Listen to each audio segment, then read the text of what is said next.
سلام و درود به بچه یوتیوب. خیلی مخلصم، خیلی هم خوش اومدید به چنل خودتون. اول ویدیو آموزشیمه که کانکت شید به سرورهای پابجی موبایل، واقعا هم رایگان. یکی بهتون تست رایگان میده که خوب بود اشتراکش رو میگیرید. من تست کردم، وای چه ریجی، چه پینگ 24 ثابت. اگه اسکواد رندوم استاد 68 44 بین پینگا.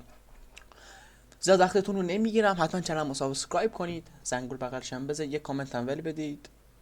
یه چی موند؟ آها، لایک هم کنید. خب شما الیت پینگ رو دانلود میکنید. این اصلا اسپانسر نیست. میخوام وصلید به سرور پابجی موبایل، پلی به دی ان اس بزنید قطع بشه. این دو کاربر چلسی گیگه، خوبه سرعتش. الان اینجا 29 پینگم. خب شما اینو دانلود میکنید، اشتراکش رو دیگه. خب اومد بالا، ناش دقیقا همینه. من ورود چون سیو داشتم از قبل اینه. دقیقا 11% استفاده کردم از 20 گیگ. دقیقا اینجا زده دنیا و اینجا چیزا. اینجا به شما اینجا چی میده؟ اشتراک رایگان میده، میزنید بهتون میده، فعال هم میشه. بعد وارد میشی، نام کابری که ساخته بودید داخل الیت پینگ اینجا میزنید. بعد ورود میکنید، بعد سرور رو انتخاب میکنید. مثلا من چون اینجا تست پینگ میارم کدومش خوبه، یکی از اینا وصل میشم. پلومنکو 44 31. این پینگ خیلی خوبی داده، در اتصال فست شده. حالا من گیم لوپو براتون باز کنم. خب گیم لوپ داره میاد بالا.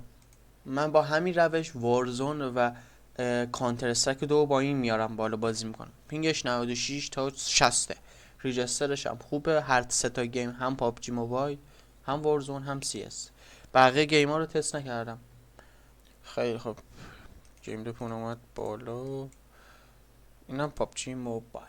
خواستین تنظیمات گیم لوپ برای سیستم‌های میان رده و بالا رده براتون بذارم، بستگی به حمایتتون داره. آها، من یه چیو جا انداختم تو الیت پینگ. یه تنظیمات داره اینجا بچه ها، میایید پایین تر نشه او پی وی L2TP یه پی پی تی پی زده. شما پی پی تی پی بزنید، بعد بذارید معمولی، بعد برید کانکت. این خیلی خوبه. این یه خورده اذیتتون میکنه این او پی وی. همین این پابجی موبایل بیا بالا جون دل به نازم پابجی دونی 5 minute دین دین دین دین دین دین دین 5 minute. من که راضیم. تا هم چسب دو قلو زهر مار. هی دینگو دینگو. چه پی سی چه اندروید فرق نداره. برنامه‌اش از خود سایت دانلود بکنید، روشی گفتم لاگین کنید و بعد به صورت رایگان استفاده کنید. خب اینم اومد بالا بازیمون. من داخل وارزون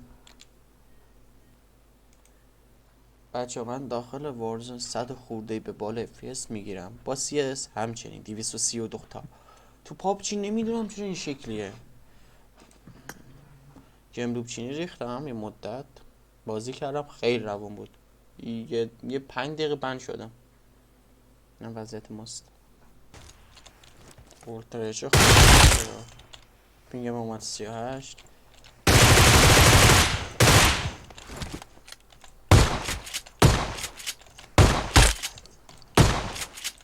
این از این دیگه هیچ اروری نمیبینید. راحت ورود به گیمو دارین، ریجسترتون هم دارین، پینگتون هم اوکیه، سبز قرمز زرد نیست. امیدوارم مورد استفادهتون قرار گرفته این ویدیو. تا ویدیوی دیگه، خدا نگهدار.